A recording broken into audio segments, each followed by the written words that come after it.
everyone, this is Gina Kyle Vlogs and welcome back to my vlog. Before we start, please don't forget to hit like, subscribe, tick the notification bell for you to get notified for more updated videos. For today's vlog is the continuation of our visit in the ruins of Chedworth Roman Villa. This is the grand dining room, or it is called triclinium. The villa's owners laid on lavish meals and entertainment in this room. The triclinium takes its name from the Latin for three couches, arranged around three sides of the room. Guests would recline and dine from tables. By the 4th century, a semicircular couch or stibadium was more fashionable. From there, guests could admire the main mosaics in the center of the room.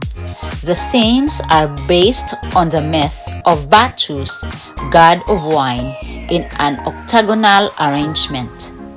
At the corners, figures represent the 4 seasons. The mosaic might have provided a topic of conversation for the guests and an opportunity for the host to show off his knowledge of classical mythology. The villa owners used the house and landscape to impress.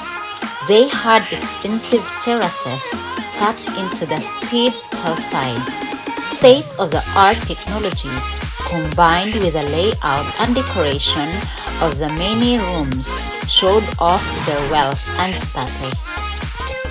Fragments of the marble discovered in 2014 reveal the excessive wealth of the owners of the villa.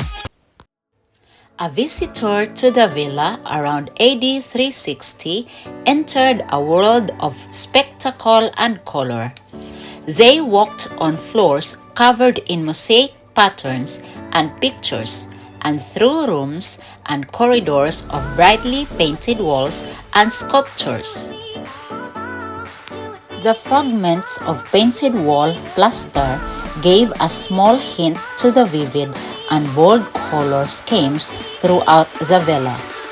All the main rooms of the villa had decorative mosaic floors in earthly tones or bolder shades of white, blue, and red.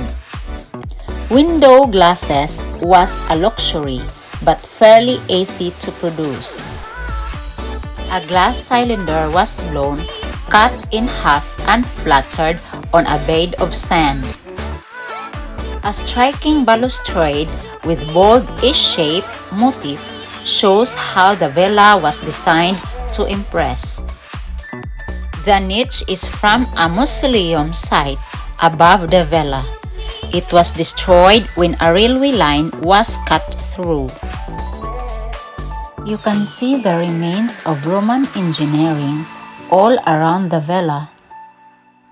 As well as underfloor heating, water pipes connected a natural spring to the bath houses, kitchen, and latrines and took waste water away.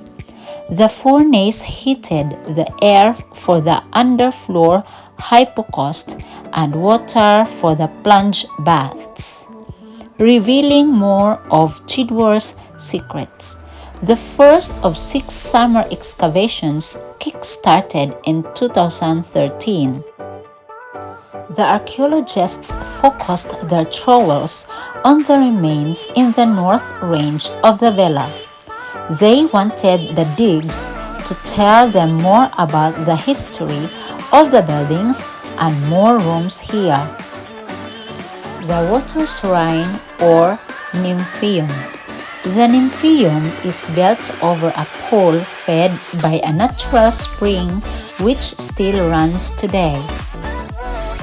Here, offerings could be made to the female spirits of the spring. Spring water was directed to the villa through stone channels and lead-lined pipes. The water supplied the 2 bath suites and washed the toilets clean. Today, they still take advantage of the spring water and use it across the site. The archaeologists also wished to know the condition of the archaeological features underground, as this will help them decide how best to protect them in the future. Over the 6 years of excavations, several exciting and rare discoveries were made. These have changed their understanding of the history of the villa and, even more excitingly, the story of the Romans in Britain itself. Before the digs, very little was known about the mosaics preserved underground in the north of the villa. Excavations uncovered 2 patterned mosaics which turned out to have more significance than first thought. One was laid in a vast reception room. It dates to the 4th century and demonstrates the wealth and grandeur of the villa during this period. The room has an area of 108 square meters, making the complete mosaic one of the largest in Britain and a very significant find. The color of the mosaic make use of local materials. Red baked clay, blue lias, and cottonwood limestone in shades of white, gray, and brown are visible. A laser scan of the mosaic was taken and shows the extent of what was uncovered, along with a section of corridor. A reconstruction was developed from the scan. It shows the variety and complexity of the design, making the mosaic a very impressive sight. The second mosaic, found in a different room, was worn away in the middle and best preserved at the edge. Carbon dating from charcoal and bone date the mosaic after AD 424. This is the first mosaic in Britain dated to the 5th century. The 5th century marks a period often called the Dark Ages. Few documents and little archaeological evidence survives from this period. Rome withdrew from Britain, taking its infrastructure with it.